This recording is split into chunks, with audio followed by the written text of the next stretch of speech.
예, 안녕하십니까. 책 읽는 자유인 채널을 운영하고 있는 이선입니다. 오늘 2025년 6월 22일 일요일 세 번째 시간이죠. 지금 시각은 저녁 8시 46분입니다. 이번 시간은 추계시대 미디어북을 하고 하겠습니다. 3장 자아의 발견편인데 지금 이 3장에서 중국과 인도 편만 남았거든요. 짧아요. 짧기 때문에 빨리 하고. 아이고.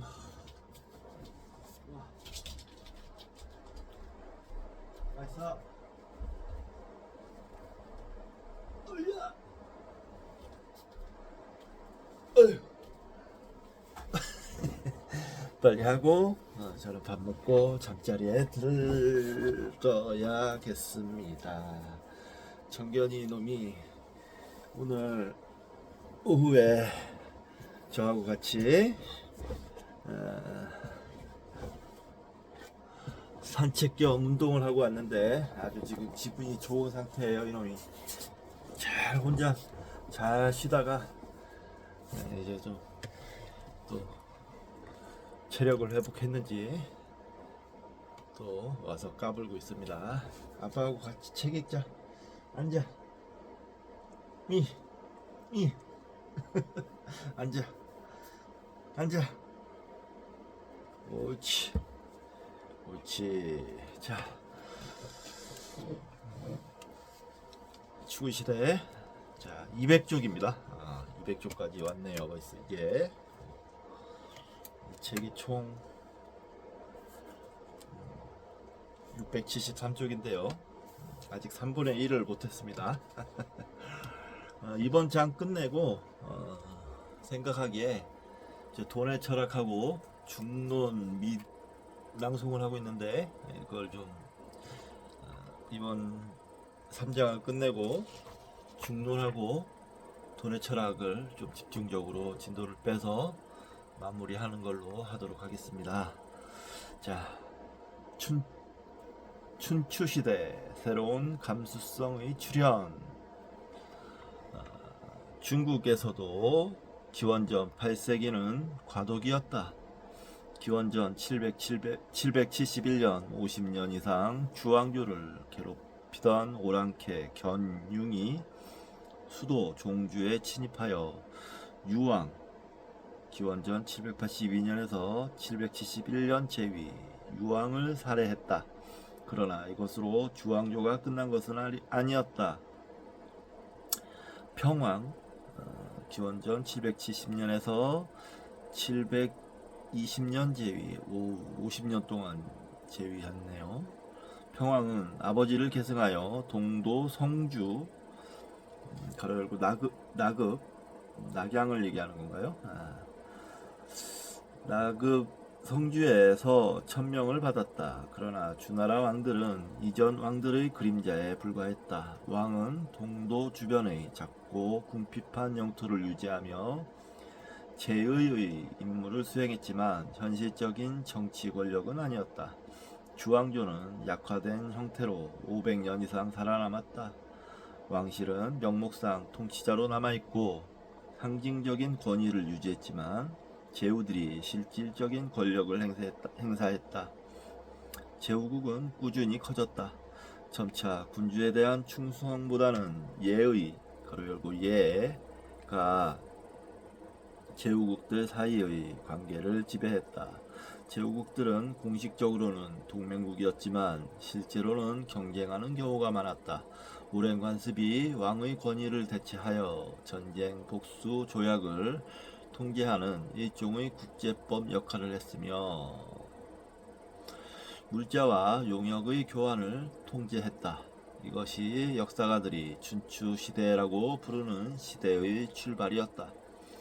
봄과 가을을 뜻하는 춘추는 기원전 722년부터 기원전 481년까지 노나라의 역사를 기록한 간결한 연대기의 이름이다. 당시 사람들이 눈에는 이때가 갈등과 파편화로 점철된 혼란의 시기로 보였겠지만 돌이켜보면 중국이 낡은 군주국에서 통일된 제국으로 나아가는 복잡한 이행을 거치고 있었음을 알 수 있다. 기원전 8세기 중국에 관해서는 알려진 것이 거의 없지만 어쨌든 이 시기에는 새로운 감수성이 나타났던 것으로 보인다. 군주제의 쇠퇴는 이 시대의 불안한 변화 가운데 한 가지일 뿐이었다. 주나라 치세에 중국인은 숲을 베어내고 땅을 개간하여 경작지를 만드는 일에서 큰 진전을 이루었다. 그러나 이런 긍정적인 발전은 걱정스러운 결과를 낳았다. 에이션트 차이나. 이제 사냥을 하거나 양과 소를 기를 땅은 줄었다. 산림벌채는 많은 생물종의 자연 서식지를 파괴하여 그 지역의 풍부했던 야생생물의 수를 크게 줄였다. 그리하여 기원전 8세기에 중국인은 사냥을 나가도 과거에 비해 훨씬 적은 수의 동물을 가져올 수밖에 없었다. 양과 소의 숫자도 크게 줄었다. 이 좀 더 읽을까요? 상나라와 초기 주나라는 별 생각 없이 짐승을 수백 마리씩 죽여 희생제를 지냈다. 자신들의 자원이 무궁무진하다고 믿은 것이다. 아무런 불안도 없이 선물도 푸짐하게 주었고 잔치에서 고기도 대량으로 소비했다. 그러나 식량 부족 사태가 벌어지자 사람들은 이런 호사를 비난의 눈길로 보게 되었다. 이게 이런 현상이 저 총균세에서 보면 북아메리카, 남아메리카에서도 벌어졌죠. 호모사피엔스가 남북 아메리카에 북남 아메리카에 등장하면서 그 일대 생물종들을 그냥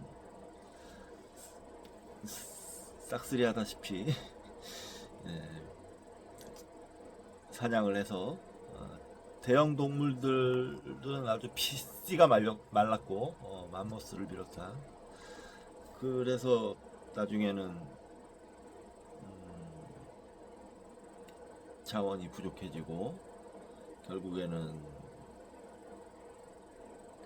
유럽의 침략으로 무너지게 되었죠. 재빨리 그 뭐랄까 좀 지혜로웠다면 대형 동물들을 가축화해서 자원 에너지로 자원을 소율적으로 사용할 수 있는 에너지로 이동 도구라든지 사용할 수 있었으면 그렇게 허망하게 망하진 않았을 텐데요. 그런 현상이 이런 중국에도 있었다 이겁니다. 희생 제물의 대량 사륙은 더는 일어나지 않았고 죽이는 동물의 숫자도 예법에 따라 엄격하게 통제되었다. 제의의 주관자들은 사냥이 가능한 시기를 제한하는 방식으로 사냥도 통제하려 했다. 이 지혜로운 거죠. 이렇게 위기를 느끼고 너무 늦지 않게 이런 통제를 할 수 있었다는 거는 그나마 중국인들이 지혜로웠다라는 생각이 들어요. 기원전 771년이 되자 장례식도 더 엄격하게 통제했으며 과거의 허식에는 눈살을 찌푸리게 되었다. 새로운 절제의 정신이 점차 도시귀족의 생활을 바꾸어 나갔다. 사냥감과 가축의 숫자가 줄어들었기 때문에 이제 그들의 부는 사냥이나 약탈보다는 농업에 의존했다. 귀족은 마음속으로는 여전히 전사였으나 다음 장에서 보게 되듯이 그들의 전쟁은 전보다 더 제의화되었으며 폭력도 줄었다. 전쟁이나 사냥을 위한 원정도 줄었으며 군자는 조정에서 전보다 많은 시간을 보냈고 의전, 예절, 제의의 세세한 면에 점점 더 몰두했다.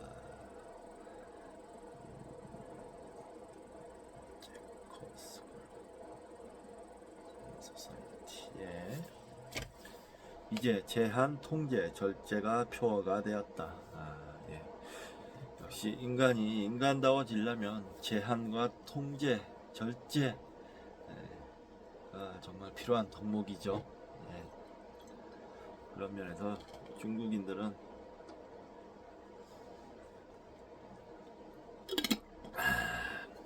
지혜로웠다라고 저는 평가하고 싶습니다. 생활은 더 신중하게 규제해야 했다. 선물을 나눠주며 흥청망청하는 과거의 잔치 대신 꼼꼼하게 조직된 교환 체계를 만들어야 했으며, 이것은 선례를 보여주는 문서 증거에 기반을 두었다.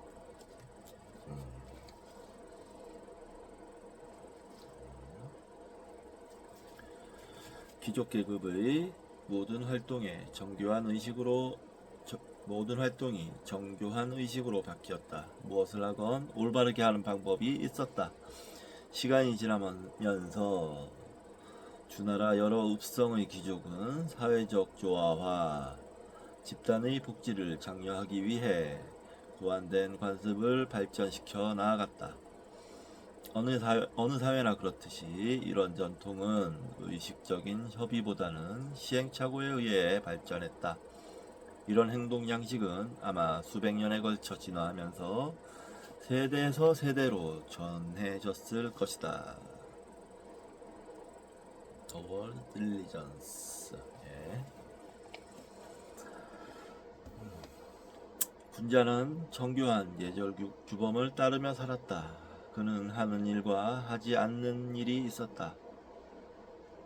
춘추시대가 되면서 이 관습법이 기록되어 일관된 체계를 갖추기 시작했다. 사람들은 불확실한 과도기를 맞이하여 분명한 지침을 원했다. 종교도 다시 생각해야 했다. 왕은 과거의 전례에서는 핵심적 존재였다. 그러나 이제 무력한 꼭두각시가 되고 말았는데 신민이 어떻게 그의 힘을 계속 숭배할 수 있을까? 궁핍의 시대에 어떻게 과거의 희생 제사를 유지할 수 있을까? 이 지도가 있는데요. 춘추 시대 초기의 제후국과 주변국, 주나라의 남은 영토, 낙양 정도 되는 것, 낙양인 것 같아요. 낙양에 아주 축소가 되어 있고요. 주나라는 그 주위에 진나라, 뭐 초나라, 뭐 위나라, 노나라, 뭐 연나라, 아주 조나라, 송나라, 뭐 여러 나라들이 배치되어 있고, 이 민족들이 동서남북으로 깔려 있습니다. 이렇게 긴형을 이루고 있었군요. 우리나라 저쪽 한반도 쪽으로는 연나라가 가장 가까운데, 한반도 쪽과는 조금 거리가 있습니다. 새로운 제의 학문은 대평원의 여러 제후국에서 서기, 점쟁이, 천문학자, 문서 보관인 등으로 이루어진 소규모 집단들이 발전시켰던 것으로 보인다. 한동안 도시에서는 하급 귀족인 사가 더 두드러진 역할을 맡았다. 둘째 이하의 아들이나 후처의 자식인 사는 공경대부 밑의 계급이었다. 그들은 병사, 기록된 전승의 관리자, 다양한 지식 분야의 전문가 등 위신이 떨어지는 일을 맡았다. 서기 가운데 일부는 중국의 고전이 되는 선집들을 편찬하기도 했다. 서경, 시경, 역경, 악경 같은 경우는 현존하지 않는다 이렇게 되어 있습니다. 춘추가 그런 책들이다. 이제 지식계급 사 가운데 일부는 귀족 가문의 의식적이고 관습적인 관행들을 성문화했다. 이 제의 전문가들을 가로 열고 유는 모든 사람들이 쉽게 이해할 수 있도록 분명하게 귀족 생활의 원리를 정리했다. 유 해놓고 주 표시가 있습니다. 유생들 할 때 유예요. 유학할 때 유.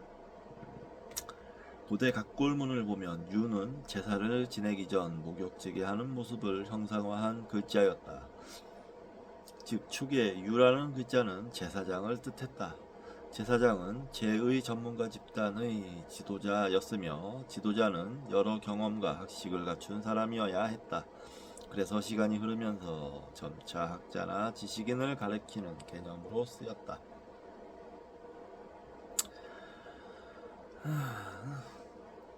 군자는 봉신들의 모임에서 자신이 어디에 있어야 할지, 어떻게 서서 사람들과 어떻게 인사를 하고 어떻게 행동해야 할지 알아야 했다. 언제 이야기를 할지, 언제 입을 다물어야 할지도 알아야 했다. 그때 정확한 옷을 입고 적절한 몸짓을 사용하고 적당한 얼굴 표정을 지어야 했다. 이 모든 것에 종교적 가치가 있었다. 주나라 초기에 왕실의 제의는 자연 질서를 유지하기 위해 고안된 것이었다.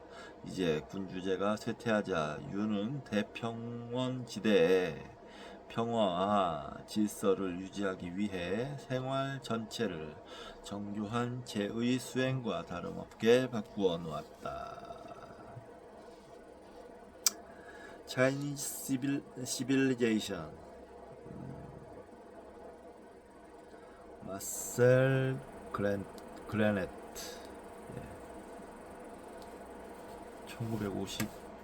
1951년 저작이네요.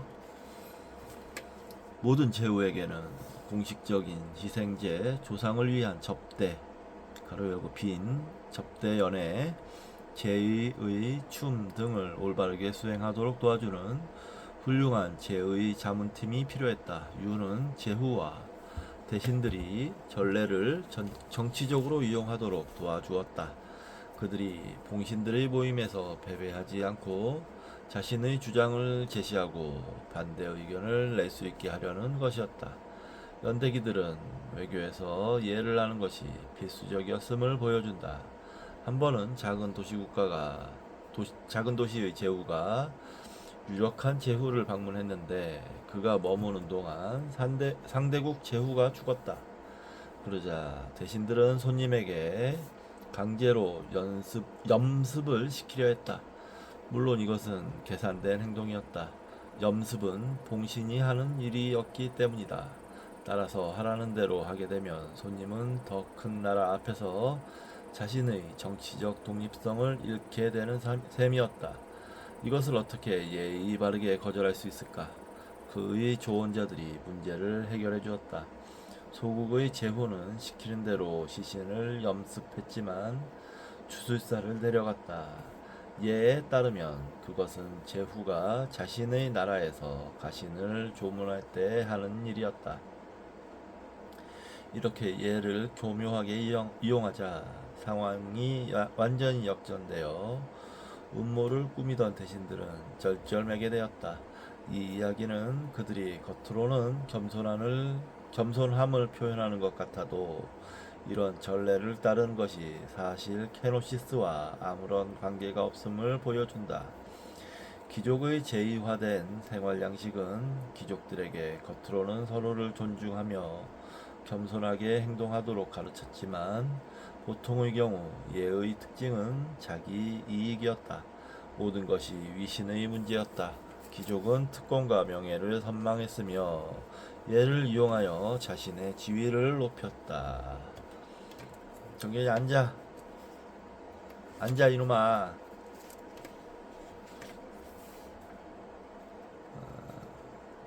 The Religion of Chinese People. 마셀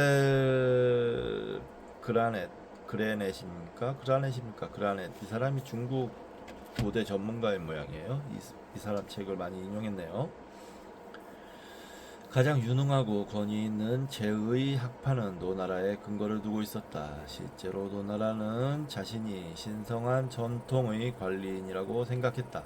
제의 전문가와 서기들은 점차 얘기를 만들어 나가는데 이 제의 규약은 중국의 6번째 고전이 된다.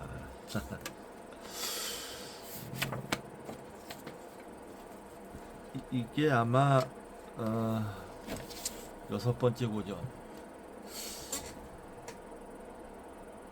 논어, 효경, 주역, 그다음에 또 뭐냐? 중용, 뭐 이런 책들일 겁니다. 여섯 번째 고전이. 좀 찾아보겠습니다. 나중에. 노나라의 제2 전문가들은 두 가지 중요한 원칙을 정리했다.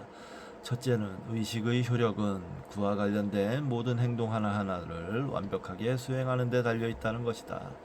둘째는 이런 완벽성은 참가자 모두가 전례의 가치와 의미를 완전히 인식할 때에만 가능하다는 것이다. 기원전 6세기 말에 노나라의 제의 전문가 한 사람이 이 두 가지 원칙을 출발점으로 삼아 중국 축의 시대를 열었으며, 이로써 이 이기적이고 잠재적으로 무의미할 수도 있는 규율에 숨어있던 영적인 힘이 드러났다.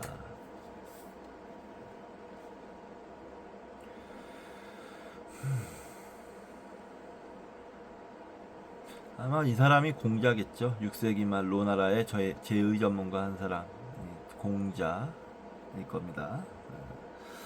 그러나 그 이전인 초기 단계에도 노나라의 제의 전문가들 가운데 일부는 자기 버리기의 중요성을 이해하고 있었다. 자기 버리기, 케노시스. A Short History of Chinese Philosophy. 풍유란.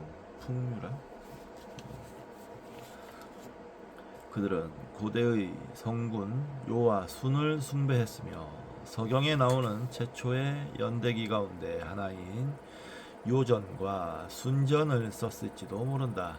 요와 순은 다른 문화적 영웅과는 달리 마법적인 업적을 쌓지 않았다. 황제처럼 괴수와 싸운 것도 아니고 상왕조의 건립자인 우처럼 홍수를 통제한 것도 아니다. 그들은 오로지 카리스마만으로 백성을 다스렸다. 이것은 군사적 우월성으로 다스리는 전사들이 얻는 지배권과는 크게 다르다. 요전에 따르면 요임금은 진정으로 따뜻한 사람이었다. 공손하고 밝으며 의젓하고 우아하고 사려가 깊었다. 대하는 사람마다 그의 온화한 인품에 포근한 정을 느꼈다. 참으로 공손하고 겸양을 갖추었다. 이 내용은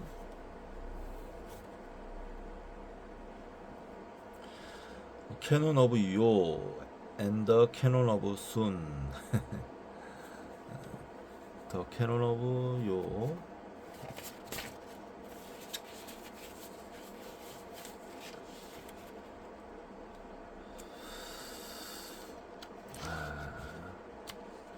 대단한 진짜 학문적 지평의 넓이입니다. 이거는 진짜 감탄스러워요.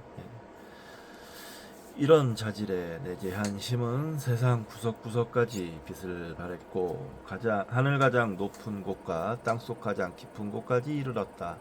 이 힘은 중국의 모든 종족과 시족에게까지 뻗어나가 그들을 함께 조화롭게 살면서 큰 평화, 가로 열고 평화를 이룰 수 있었다. 왕의 힘, 즉 도덕은 변하기 시작했다. 도덕은 단지 마법적인 효력이 아니라 백성에게 영적 이득을 주는 윤리적 힘이 되었다.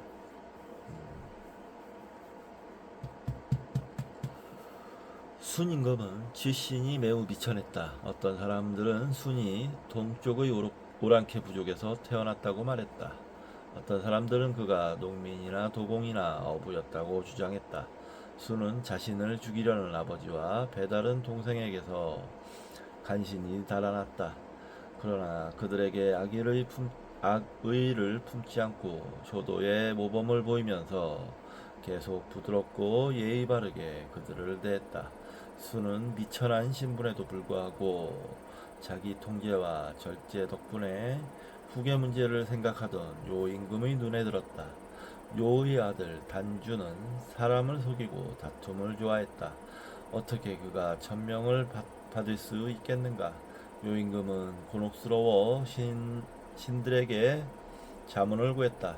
그러자 사학이 순에 관해서 말했다. 사학의 주표시가 있습니다. 사학, 고대 중국 요임금 시대의 사방 제후들의 관명.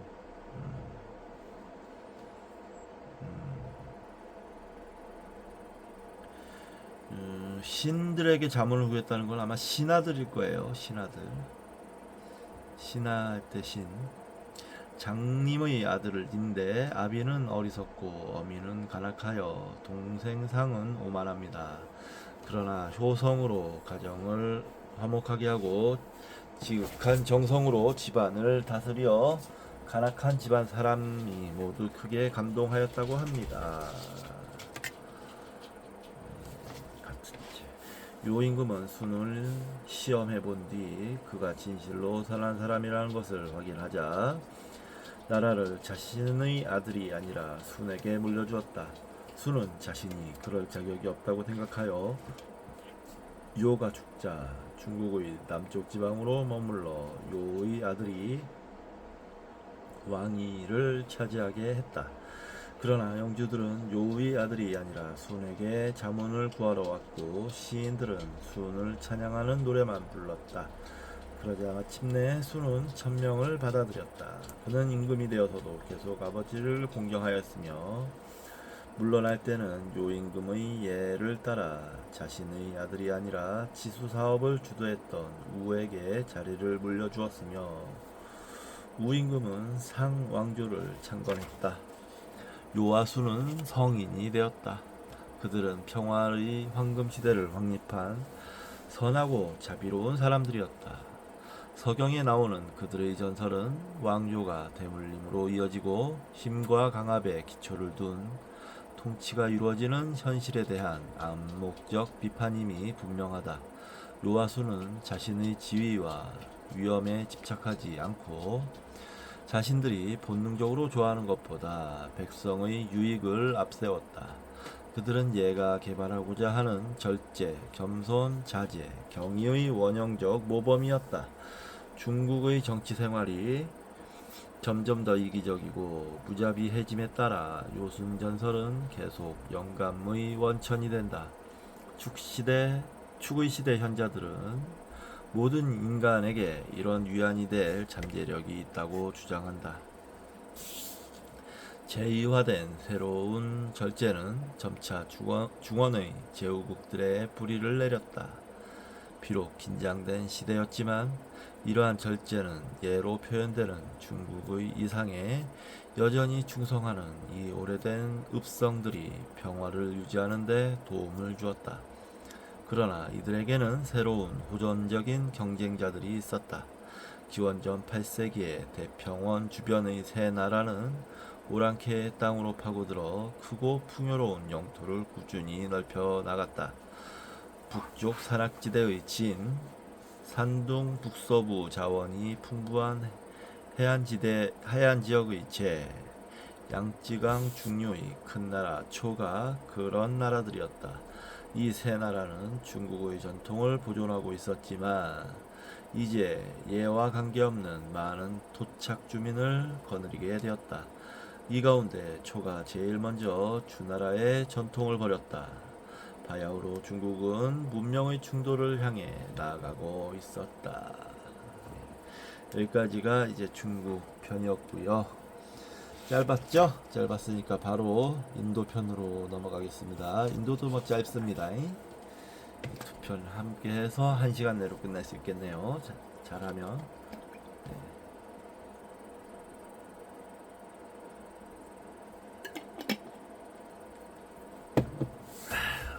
네, 다음 챕터입니다. 숲으로 간 현자, 영적 탐구의 선구자들. 인도 북부 겐지스강 지역의 생활은 점차 안정되었으며 가정을 가진 남자가 사회의 대들보가 되었다. 남자가 결혼을 하여 가장이 되면 자신의 집에 신성한 불을 두고 매일 전례를 거행할 수 있었다. 이것은 개혁된 공공전례의 축소판이었다. 그의 가정은 개인적인 희생제의 영역이 되어 이곳에서 죽음을 이겨내고 신들의 세계에 들어갈 수 있는 자아를 구축할 수 있었다.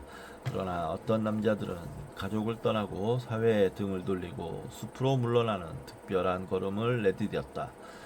가족을 삶의 중심으로 삼는 대신 일부러 가정 없는 사람이 된 것이다. 그들은 초라하게 살았으며 소유를 거부했고 음식을 구걸했다.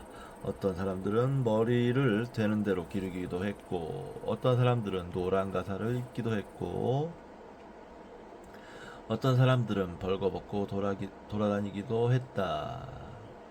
이 출가자 가르고 삼야신들은 울타리 너머로 나아갔으며 인도의 영적 탐구에서는 중심이 되었다.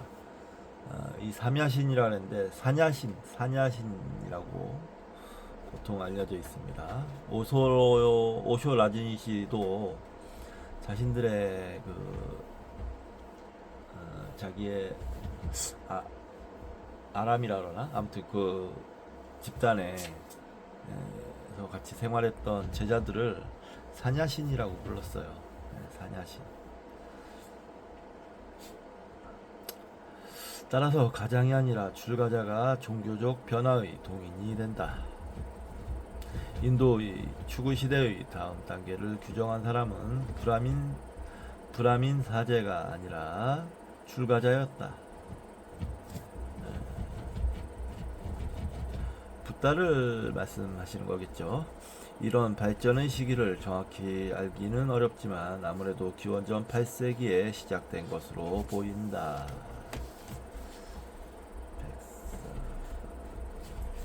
가빈 플루드 On Introduction to Hinduism.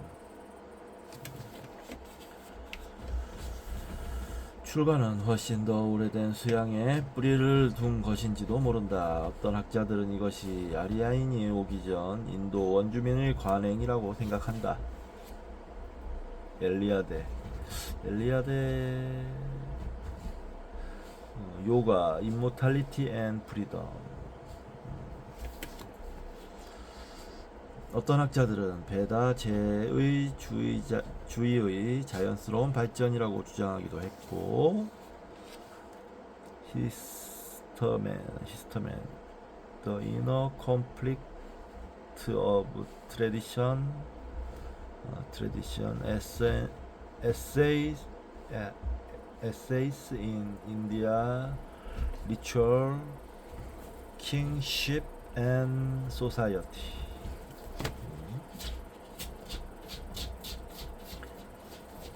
야! 안 돼!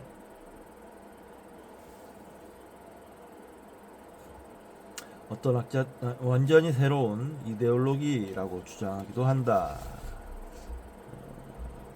패트릭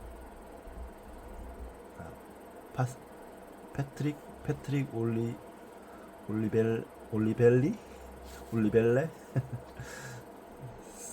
삼니사 우파니사드. 리그베다는 머리를 치렁치렁 늘어놓고 흙 같은 노란 옷을 입은 방랑자들이 공중을 날아다니며 신들이 전에 가본 곳을 가고 멀리서 사물을 본다고 말한다. 그들은 길게 머리를 따 느리고 산과 밀림에 살면서 어린이와 가축을 잡아먹는 무시무시한 신 루드라를 섬겼다. 리그베다.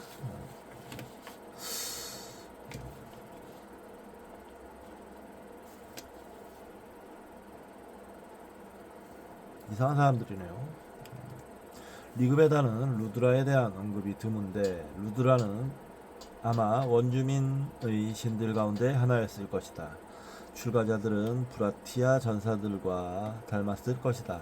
그들 역시 베다 사회의 가장자리를 끊임없이 배회했기 때문이다. Plot on Introduction to Hinduism. 브라티아는 인도 유럽어 방언을 했으며 베다 종교를 절대 받아들이지 않는 초기 아리아 이민자들이었을지도 모른다. 브라티아는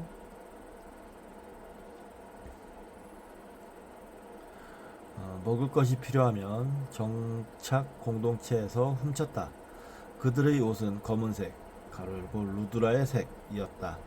그들은 어깨에 순양 가죽을 걸쳤고 그들 자신의 제의를 거행했으며 통제된 방법으로 숨을 들이쉬고 내쉬어 의식의 변화를 가져오는 세 번의 숨을 연습했다. 나중에 자기 비움의 영성에서 중심을 차지하는 이 초기 형태의 요가는 브라티아와 새로운 금욕주의자들 사이에 이데올로기적인 연결이 있었을지도 모른다는 사실을 보여준다. 나와, 나와 여기.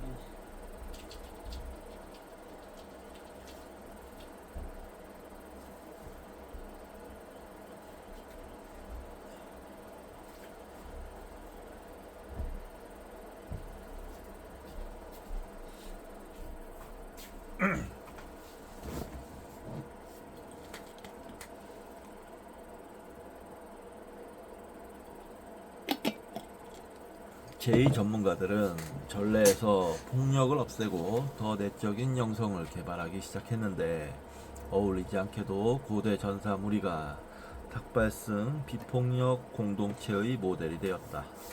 출가자들은 가축 약탈자들의 기동성 있는 옛 생활 방식으로 돌아갔다. 그들은 선조가 새로운 영토를 열었던 곳에서 내적 세계를 탐험하고 옛 전투를 깨달음을 위한 내적 투쟁으로 바꾸었다. 자니스. 그래요. 인도의 축의 시대 동안 전쟁의 규율은 영적으로 해석된 평화로운 관행으로 바뀌는 경우가 많아진다. 이것은 가족을 떠나 스승의 집에서 살며 배달을 공부하는 젊은 브라마 카린에게서 분명하게 드러난다.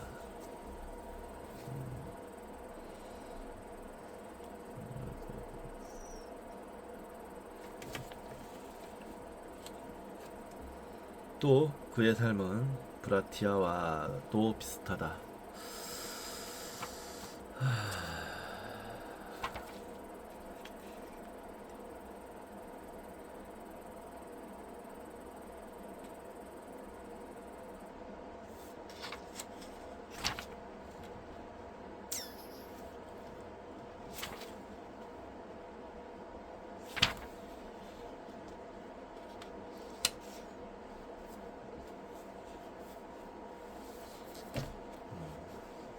그는 신성한 텍스트를 외우는 것 외에도 스승의 부를 보살피고 숲에서 땔감을 해오고 닭발을 해야 했다. 브라마 카리는 브라티아와 마찬가지로 동물 가죽으로 옷을 해입고 지팡이를 들고 다녀야 했다. 세계 다른 지역에서도 인도 유럽계 젊은이는 종종 일정 기간을 광야에서 지내야 했는데 이것은 전사의 에토스를 배우는 과정의 일부였다. 젊은이는 이런 시련을 거치면서 사냥, 자급자족을 비롯한 여러 생존 기술을 배웠다. 브라마 카린도 어른의 삶으로 들어가는 인문 의례의 일부로 숲에서 혼자 시간을 보내야 했지만 사냥을 하거나 동물을 해치거나 전차를 모는 것은 분명하게 금지되었다. 마나라 그리아 스투라.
브라마카리아 가르고 신성한 생활은 베다의 삶에 입문하는 것이었다. 제자는 순결을 지켜야 했고 폭력적인 행동을 할 수 없었다. 육식을 할 수 없었으며 불가에 앉아 땀을 흘리고 호흡을 조절하면서 타파스의 금욕 생활을 실행에 옮겨야 했다. 그는 리그베다를 외우고 제의의 정확한 절차를 익혔지만 그가 얻는 지식, 가르고 비아드 가운데 말로 표현할 수 없는 것이 훨씬 더 중요했다. 인도에서 교육은 절대 사실 정보를 획득하는 것이 아니었다. 제자는 어떤 일을 해서 배웠다. 만트라를 외우거나 과제, 제의, 고행 등을 직접 해야 했다. 이것은 텍스트 공부만큼이나 중요했으며 또 그런 공부가 시간이 지나면서 그를 변화시켜 그는 세상을 다른 눈으로 보게 되었다. 브라마카리는 신성한 세계와 세속적인 세계의 중간지대에 살면서 신성한 인물로 존경을 받았다. 그에게 스승은 없어서는 안 될 존재였다. 기원전 8세기에 이르면 브라민 사제는 눈에 보이는 신으로 간주되었다.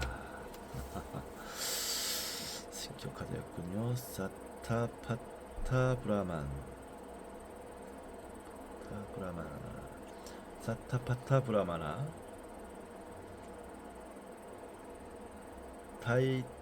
타이티리아 삼히타,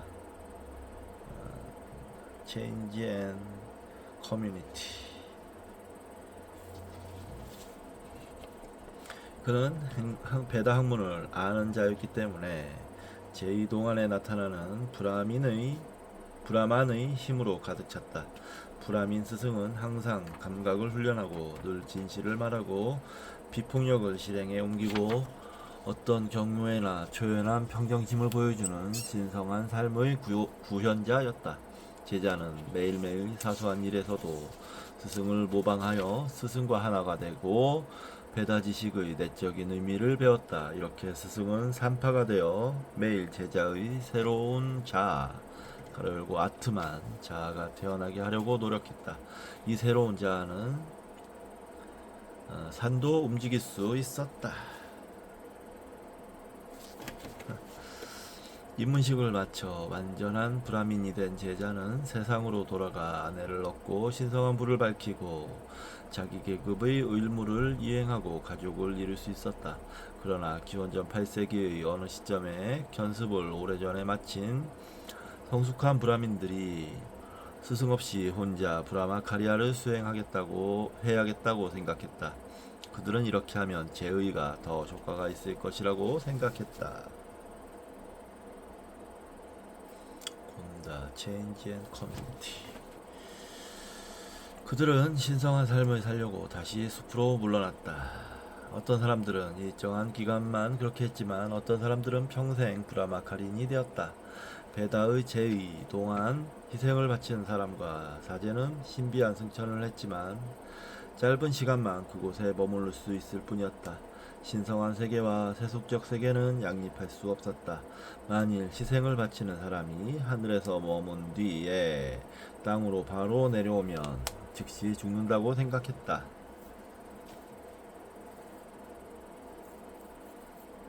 그래서 신성한 상태에서 벗어나게 해주기 위한 특별한 제의가 고안되었다. 그래서 세속적인 시간으로 안전하게 돌아올 수 있기 때문이다. 그래야 세속적인 시간으로 안전하게 돌아올 수 있기 때문이다. 그러나 출가자는 이렇게 다시 세속적 세계로 돌아가는 것을 원치 않았다. 늘 브라만의 영역에 남아있고 싶어 했다. 그것은 그가 이 세상에서 더는 살 수 없다는 뜻이었다. 희생을 바치는 사람은 제의가 지속되는 시간 동안만 사회에 등을 돌렸지만 출가자는 사회를 영원히 거부한 것이다. 콜린스, 셀프리스 퍼슨스. 셀프리스, 자아 없는 사람들, 뭐 이런 뜻인가요? 조기의 출가자들은 신성한 삶을 다르게 해석했다. 어떤 사람들은 공동체에 살면서 숲의 은신처에 신성한 불을 유지하고 그곳에서 제의를 거행했다. 어떤 사람들은 혼자 살면서 가끔 희생제에 참여하려고 마을에 돌아갔다. 그러나 어떤 출가자들은 외적 종교에 매우 적대적인 태도를 드러내기 시작했다. 이런 급진적 출가자 가운데 한 사람은 영원히 숲에 살려고 집을 떠나기 전날 밤 제기를 모두 모으고 새로운 불을 피웠다. 다음날 목욕을 하고 삭발과 면도를 하고 버터나 우유를 제물로 화로에 바치고 마지막으로 불을 껐다. 이런 제의는 신성한 불을 내면화하여 출가자는 그 불을 자신의 내부에 담고 다닌다고 이야기되었다. 이것은 모든 제의를 끝내는 제의였으며 마을을 영원히 떠나기 전에 하는 마지막 행동이었다. 출가자는 노란 가사를 입고 바리떼와 지팡이를 들고 새로운 삶의 기초를 가르쳐줄 구루를 찾아 떠났다. 네. 구루 해가지고 주어 표시가 있습니다. 구루라는 건 존경할 만한 뜻의 산스크리트 힌두교에서 혼자심으로 영적 깨달음을 얻은 정신적 스승이나 지도자를 가리킨다. 고대 인도에서 베다의 지식은 구루가 제자에게 구술 방식으로 전수하였다. 전통적으로 제자는 구루의 집에서 살았으며 복종과 헌신으로 구루를 섬겼다. 이 구루 하니까 생각나는 게 제가 인도에 갔을 때 일인데요. 저희 이제 일행들이 꽤 많아서 버스를 세 대를 대절하고 다녔어요. 근데 그 버스 운전사가 인도 사람들이었죠, 당연히. 한 사람은 정말 좀 나이가 많은 좀 할아버지처럼 보였고, 두 사람은 그냥 작년의 사람들이었는데, 가다가 쉬지 않습니까? 쉬는데 이제 가게가 있어서 제가 어떤 음료를, 그때 우리 사람들이 나눠주는 음료, 그 우리 주최 측에서 나눠주는 음료를 받고, 저희 이제 저희 차를 운전하는 운전사에게 갖다 줬더니, 그 운전사 셋이 모여 있었는데, 그 운전사가 제가 주는 걸 그 나이 많은 분에게 주라고 하더라고요. 그러면서 자기 구루라고. 그러니까 스승하고 제자들이 같이 일도 하고 수행도 하는 모양이었습니다. 예, 그래서 굉장히 인상적이었던 기억이 나는데, 이제 현대에서는 이 수행자들도, 인도의 수행자들도 현대인들의 모습을 띠고 있구나. 형태가 좀 바뀌었구나. 이런 생각을 했습니다. 출가자는 자신이 행하는 브라마 카리아를 희생제의 더 높은 형태로 보았다. 그의 신성한 불은 내부에서 타올랐으며 그가 들어마시는 생명을 주는 모든 숨에 나타났다. 그가 먹는 모든 음식은 이 보이지 않는 내적인 불에 바치는 제물이었다. 이제 물리적인 불에 땔감을 던져 넣을 필요가 없었다. 제의 개혁가들은 인간의 아트만, 즉 내적인 자아가 바로 프라자파티라고 가르쳤다. 그것이 바로 희생제인데 왜 외적인 신용을 하는가? 출가자는 희생제를 버리는 것이 아니라 그것을 내적인 행동으로 만드는 것이었다.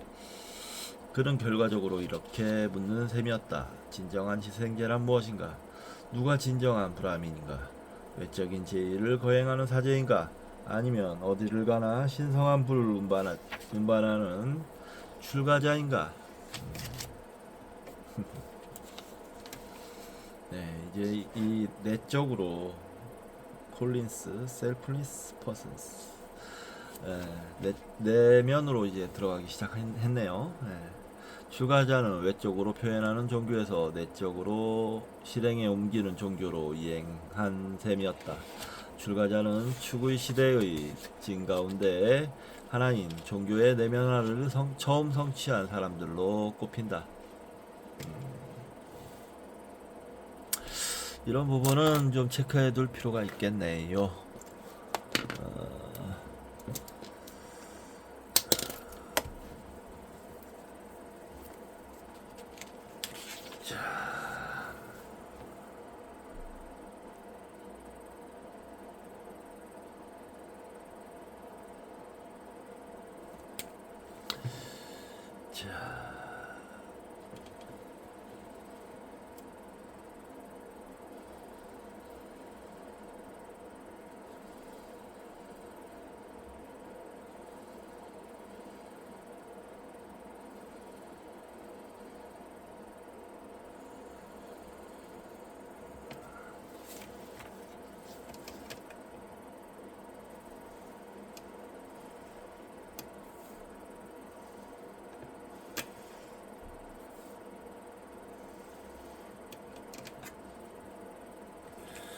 자, 이 체크한 부분을 다시 한번 읽어보겠습니다. 제의 개혁가들은 인간의 야트만, 즉 내적인 자아가 바로 프라자파티라고 가르쳤다. 그것이 바로 시생제인데, 프라자파티의 절대신입니다. 그것이 바로 시생제인데 왜 외적인 신용을 하는가? 출가자는 시생제를 버리는 것이 아니라 그것을 내적인 행동으로 만드는 것이었다. 그는 결과적으로 이렇게 묻는 셈이었다. 진정한 시생제란 무엇인가? 누가 진정한 브라민인가?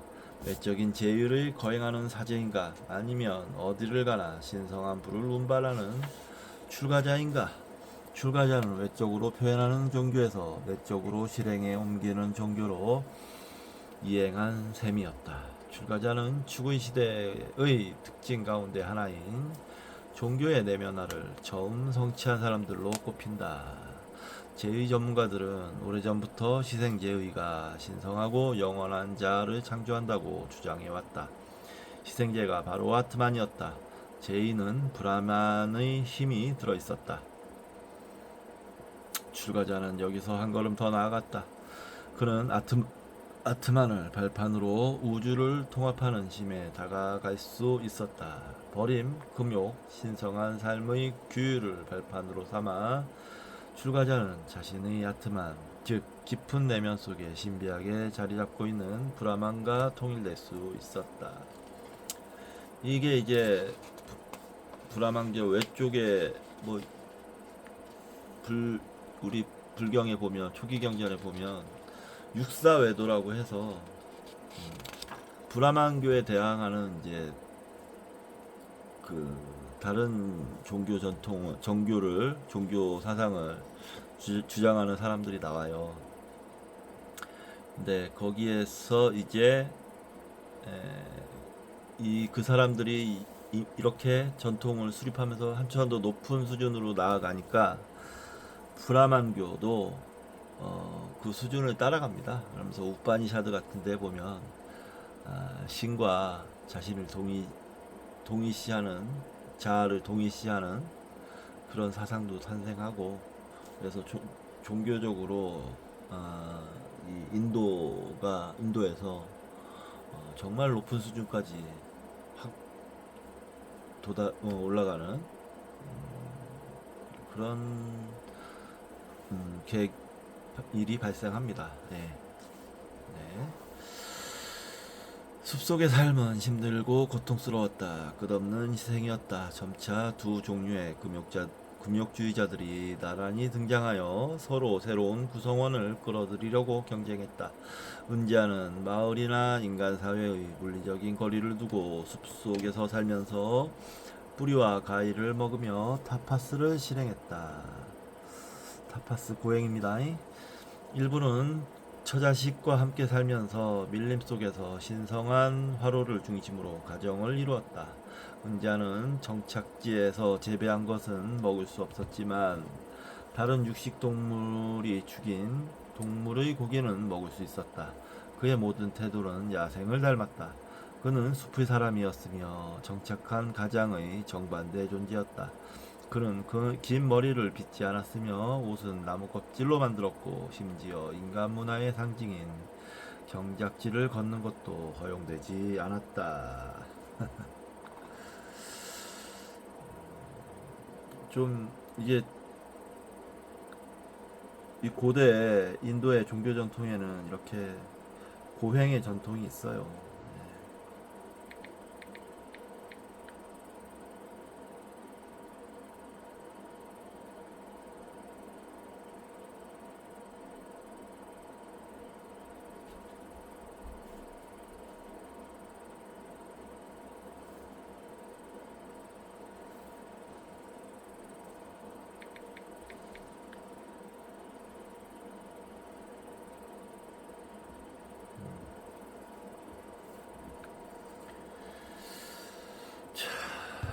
고행의 전통이 있습니다.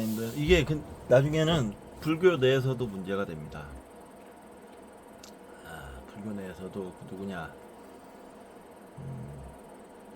제바달다가 엄격한 고행을 기치로 해가지고 실질적으로 승단이 분리가 되는 사건도 일어나요. 그만큼 그 인도 종교에서 고행의 전통은 사람들에게 깊이 각인이 되어 있습니다. 그러니까 고행을 하지 않았던 불교 전통이 종교답지 못하다고 비난을 하면서 그 제바달다 세력이 불교 교단에서 떠나게 되는데, 근데 그건 성공적이지 못하게 됩니다, 결국에. 언제 얘기할 때가 있을 것 같습니다.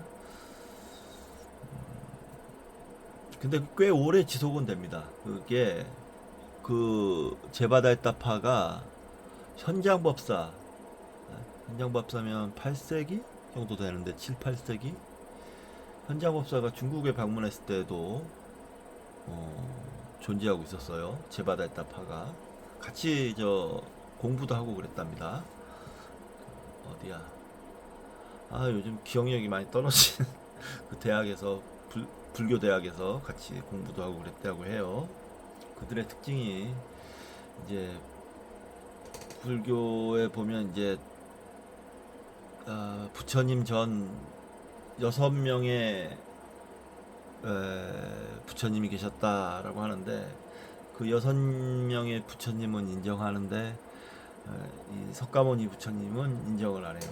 아무튼 그러면서 그 8세기 그 현장 스님이 다녀간 뒤 얼마 안 있어서 소멸했다고 합니다.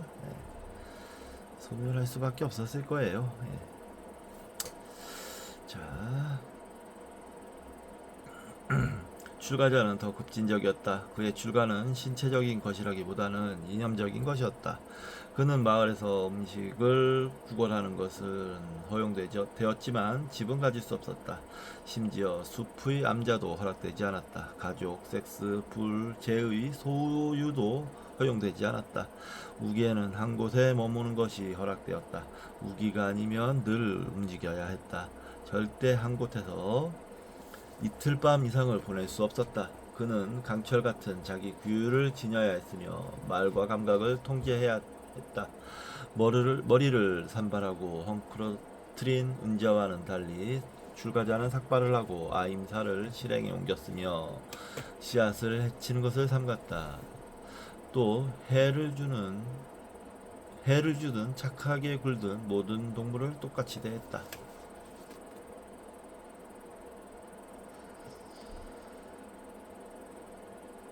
고타마 담마 수트라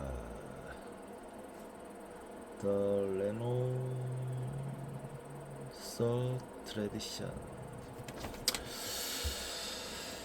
이게 그러니까 자인학교가 한 발 더 나갑니다. 여기서 나체로 다니고 하루에 한 끼만 먹고, 아니면 금식 기간도 있어요. 어마어마하게 자기 학대를 합니다. 머리털을 뽑고 그래요. 스스로 막 채찍질도 하고 그렇습니다. 이 사람들은 자인학교. 브라모디아 시합에서 상대를 침묵시킨 브라만과 마찬가지로 출가자는 말 없는 현자, 가로 열고 무니가 되어 언덕 너머에 놓인 실제를 얻으려고 노력해야 했다. 이런 엄격한 금욕주의의 합리적 근거는 가로 아라냐캬, 즉 숲의 책에서 찾을 수 있다. 그러니까 이 베다에 다 있었던 내용이죠. 이 책은 과거의 제의를 신비하게 해석하는 내용이었다. 금식, 금욕, 타파스는 이제 과거의 베다 종교와는 달리 단순히 제의 준비 과정이 아니었다. 그 자체가 제의였다. 금욕은 타파스의 불로 사람을 희생 제물처럼 태웠다. 출가자의 가장 깊은 자아가 바로 희생제였으며 여기에 브라만의 최고의 실제가 담겨 있었다. 신은 브라만 내부에 존재했기 때문에 개인의 내면 깊은 곳에도 사는 셈이었다. 따라서 침묵의 현자는 영적인 내부의 제물로서 내적이고 외적인 대바에게 제사를 드렸다. 이 대바들은 사실상 하나였다.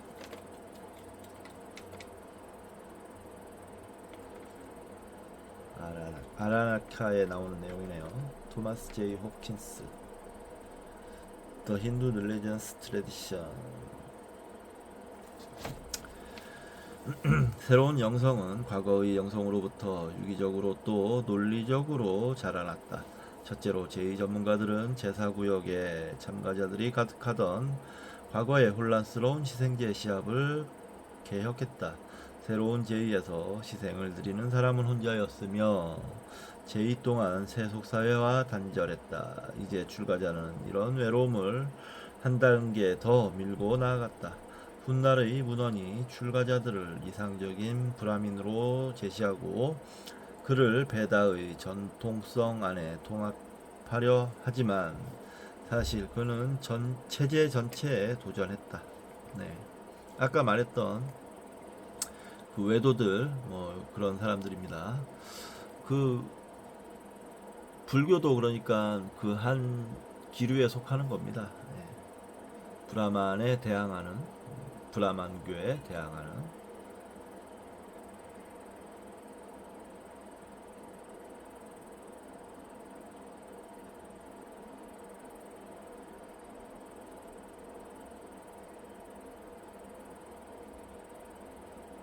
사문이라고 해요. 사문. 네. 사문 전통.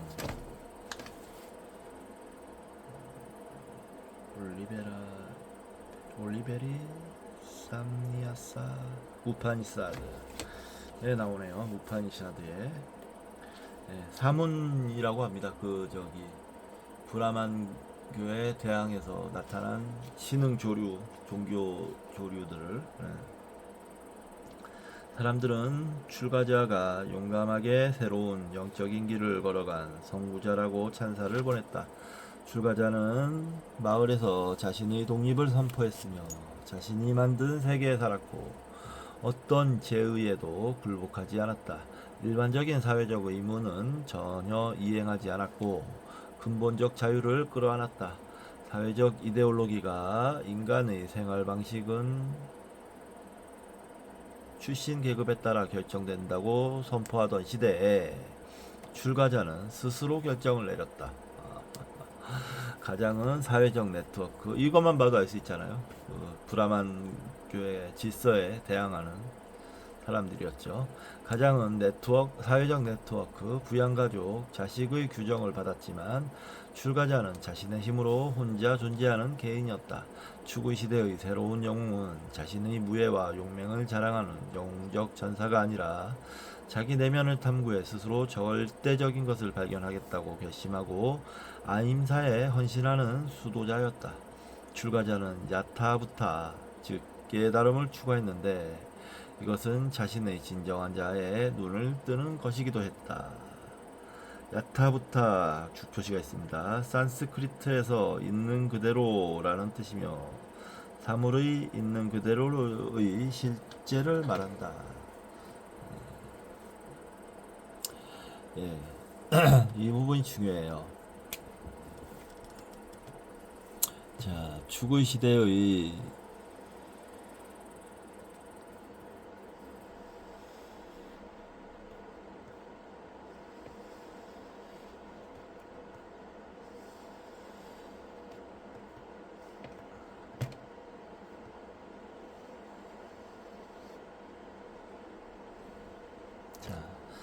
중요한 부분이니까 마지막으로 읽고 여기가 끝이거든요. 읽고 끝내도록 하겠습니다. 자.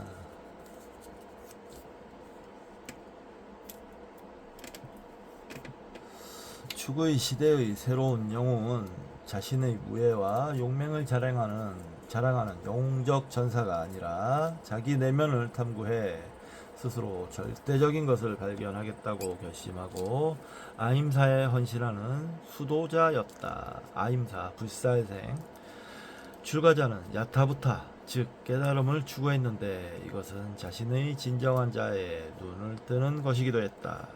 야타부타 산스크리트에 있는 그대로 라는 뜻이며 사물의 있는 그대로의 실제를 말한다.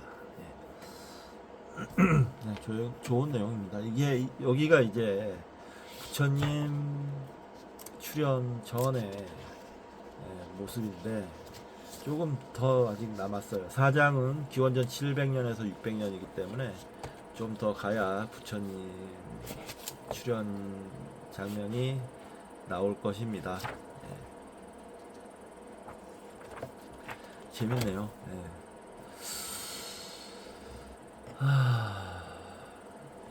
근데 이제 여기서 중요한 게 이런 종교적인 브라만교의 질서를 거절하지만 종교적인 엄숙함을 지닌 사람들을 이 인도 사회에서는 기성 그러니까 기득권을 가진 브라만교에서조차 어찌하지 못했다는 거예요. 어찌할 수 없었다는 거. 왜냐하면 사람들의 존경을 받고 있기 때문에 지지를 받고 그런 사람들을 해하면 정말 그건 큰 문제가 됩니다. 정말 그건 큰 문제가 되기 때문에 그런 일은 좀채로 벌어지지 않았어요. 인도에서는 수행자들을 절대적으로 보십니다. 지금도 인도에 이제 자이나교가 아직 남아 있는데 거기에 이제 수행자들이 있어요. 나체 수행자도 있고 옷을 입는 자이나교도 있는데 지금도 나체 수행자 자이나교 수행자가 거리에 지나가면 주변 사람들이 그냥 절을 하고 그냥 아주 숭배를 합니다. 그런 전통이 아직도 인도에는 있습니다. 자, 제 3장까지 끝났는데요. 무척 재밌게 지금 3장까지 읽고 있어요. 여러분들도 느끼셨는지 어땠는지 저도 좀 집중해서 3장까지 왔는데 이게 또 에너지가 좀 많이 듭니다. 쉽지가 않아요. 힘들고 저 잘 못 느꼈는데 이렇게 좀 촬영을 하고 나면 힘이 쭉쭉 빠지더라고요. 요즘에 체력적으로 좀 여름이고 하니까 그래서 더 그런 것 같습니다. 그래서 지금 이 추계 시대에 이거는 조금 약간 딜레이를 해놓고요. 물론 계속 읽어 나가겠지만 저 돈의 철학과 중론 낭송을 저 진도를 좀 더 빨리 빼는 방향으로 하겠습니다. 이번 주에는 돈의 철학과 중론 추계 시대는 잠시 딜레이 이런 식으로 하도록 하겠습니다. 다음 시간에 뵙도록 오늘은 이제 10시네요 벌써. 시간 빨리 갑니다. 저는 밥 먹고 자야 될 것 같고요. 다음 시간 내일 전 부산에 갔다 와야 될 거고 다음 주에 날씨 더우면 집에서 공부나 하죠. 힘들게 나가서 괜히 건강 해치지 말고 요즘 몸이 좀 안 좋습니다. 자, 그럼 오늘은 여기서 마치도록 하겠습니다. 좋은 밤 보내십시오.